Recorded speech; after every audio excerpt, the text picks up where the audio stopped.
బాపట్ల జిల్లాలోని అక్షయ helping hands ఆధ్వర్యంలోని ఏర్పాటు చేసిన క్వాట్నెస్ వాల్ మీకు అవసరం లేదని దానం చేయండి, అవసరమైనది ఉచితంగా తీసుకోండి కార్యక్రమాన్ని మున్సిపల్ కమిషనర్ హాసిని ప్రారంభించారు. ఉపయోగంలో లేని దుస్తులు, పుస్తకాలు, చెప్పులు, బొమ్మలు వంటి వస్తువులను దానం చేసి అవసరమైన వారికి అందించేందుకు ఈ వినూత్న సేవా కార్యక్రమం అని నిర్వాహకులు తెలిపారు. సమాజంలో మానవత్వాన్ని పెంపొందించే ఇటువంటి కార్యక్రమాలు అభినందనీయమని కమిషనర్ పేర్కొన్నారు.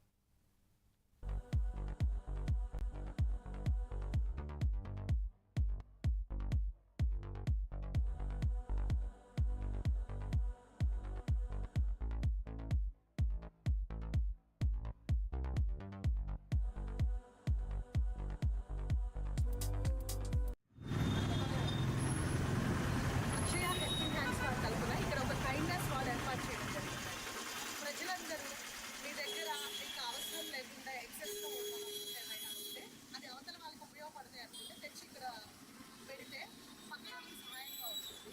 ఉదాహరణకు మీకు అవసరం లేని బట్టలు కానీ, మెడిసిన్స్ కానీ ఇవన్నీ తెచ్చి ఇక్కడ పెడితే అవసరమైన వాళ్ళు తీసుకొని దీన్ని వాడుకుంటారు. ఈ కాన్సెప్ట్ ఫారిన్లో చాలా ఫేమస్, మన దగ్గర చాలా తక్కువ. దీన్ని ఇనిషియేటివ్ తీసుకున్న హెల్పింగ్ హ్యాండ్స్ అక్షయ హృదయపూర్వక ధన్యవాదాలు. ప్రజలందరూ దీనిలో భాగస్వామ్యం కావాలని కోరుకుంటున్నాను. కడప జిల్లా